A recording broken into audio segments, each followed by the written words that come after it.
Let us now take some examples from the industry to see whether the cash and cash equivalents are high or low. So for this, I'll open the website, which is finance.yahoo.com, and the first example which we will take is of Colgate. The ticker name is CL. So I'm talking about Colgate Palmolive. Just need to click on get quotes.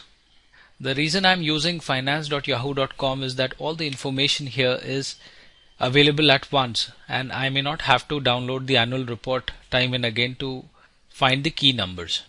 Now, in order to find the cash and cash equivalent numbers, please click here on balance sheet, and as you can see, within the balance sheet you will have current assets within which you have cash and cash equivalents.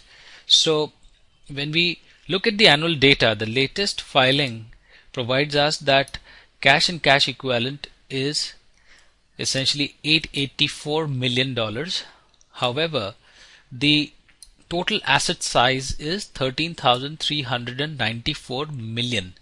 Please note that all numbers here are in thousand, and hence this 884,000 is basically 884 million. Now let's quickly calculate the percentage, as in how much cash and cash equivalent as a percentage of total assets. So Colgate cash and cash equivalents, the total amount is, so this is 884 million, and the total assets is basically 13,394 million. So 13,394 million, and the percentage would be 884 divided by 13,394, and this comes out to be 6.6%. So do you think that this is enough for the day-to-day operations? Looks okay, but what we can also do is we can compare this with one of the industry peers. A close industry peer would be Procter & Gamble, and let's identify and see whether the cash and cash equivalent of Procter & Gamble is higher than Colgate or lower than Colgate in percentage terms. So for doing that, I'll go back to the Yahoo Finance website, and the ticker for Procter & Gamble is PG.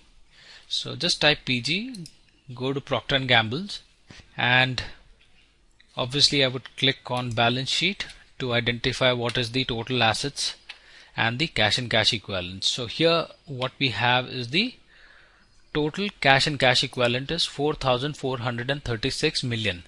So let me write it down, 4,436 million, and the total asset is very close to 132 million. So I'll just type this 132,244 million. So the total percentage actually comes out to be C8 divided by C9, and this is actually closer to 3.4%. So this is almost half of Colgate's percentage. So we just need to kind of again further investigate why Colgate has 6.6%. Maybe that is their management policy of keeping a higher cash as compared to its peers. Now let us take another example, maybe the one where cash and cash equivalent may be really high. Say for example Microsoft. So the ticker here is MSFT. This is Microsoft Corporation, and just click on get quotes so that we can directly come to the balance sheet and check the cash and cash equivalents amount. Now note the cash and cash equivalents amount. This is obviously in thousands, so this is 6,938 million. However, as compared to, let's say, the total asset size of 121,271 million, so this looks really small as of now. But please note another item which is here, which is called as short-term investments. Now this short-term investments are definitely the ones which are identified as current assets and are fairly liquid.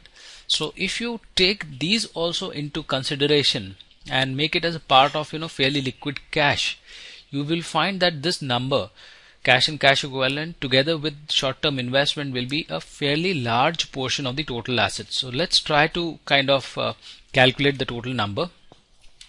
Microsoft, and here we have two items, cash and cash equivalent and short-term investments. So cash and cash equivalent for the year June ending 2012, it is 6,938,000. Short-term investment is 56102,000, and total assets is 121,271,000. So the percentage would be the sum total of cash and cash equivalents and the short-term investments divided by the total assets, which is C15. So look at this number. This number is very close to 52%, and by any industry standards this is really high. So Microsoft has a really high cash number.